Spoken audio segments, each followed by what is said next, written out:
அனைவருக்கும் இன்றைக்கி காலை வணக்கம். இன்றைக்கி நம்மளுடைய காலை உணவு பார்த்திங்கன்னா முதல்ல பப்பாளி பழம் வச்சுருக்கோம். அடுத்து வந்து வேலைக்கிழமை வழக்கம் போல் பச்சை சுண்டல் வச்சுருக்கோம்.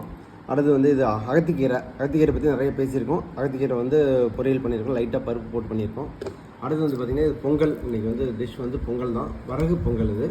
இதுக்கு வந்து தொட்டுக்கிறது பார்த்திங்கன்னா கத்திரிக்காய், முருங்கைக்காய், மாங்காய் எல்லாம் போட்டு வச்ச சாம்பார். இது மதியத்துக்கும் சேர்த்து வச்சுருக்கிறோம். மதியம் சோறு மட்டும் வச்சோம்னா வேலை முடிஞ்சது. ஸோ இப்போ வந்து நம்ம நேற்றே வந்து இதை பற்றி பேசியிருந்தோம். என்ன பேசினோம்னா பழங்கள் வந்து உணவோடு சேர்த்து சாப்பிட்லாமா என்னன்னு சாப்பிட்லான்னு சொல்லியிருந்தோம். இதில் இன்னொரு மித்து என்ன இருக்குது அப்படின்னு பார்த்தீங்கன்னா, பழமும் உணவும் சேர்த்து சாப்பிட்றப்ப, அதை சமைச்ச உணவும் பழங்களும் சேர்த்து சாப்பிட்றப்ப அதோட நியூட்ரியன்ஸ்லாம் வந்து நம்ம உடம்பு வந்து அப்சர்வ் பண்ணாது அப்படின்னு சொல்லி ஒரு மித்து ஒன்று இருக்குது. ஸோ அது உண்மையா அப்படின்னு பார்த்தோம்னா கண்டிப்பாக கிடையவே கிடையாது. நம்மளுடைய உடம்புக்கு வந்து தெரியும் எந்தெந்த சத்தை வந்து எப்படி அப்சர்வ் பண்ணுங்கிறது. அதனால் நீங்கள் உடம்புக்குள்ளே போகிறது வந்து எல்லாமே உங்கள் வயிற்றுக்குள்ளே போய் உடல் வழியாக ட்ராவல் பண்ணுறப்ப எல்லா சத்துக்களும் கண்டிப்பாக அப்சர்வ் ஆகிக்கும். அதனால் பழங்களில் வந்து நிறைய சத்துக்கள் இருக்குது. அதை முடிஞ்ச வரைக்கும் நீங்கள்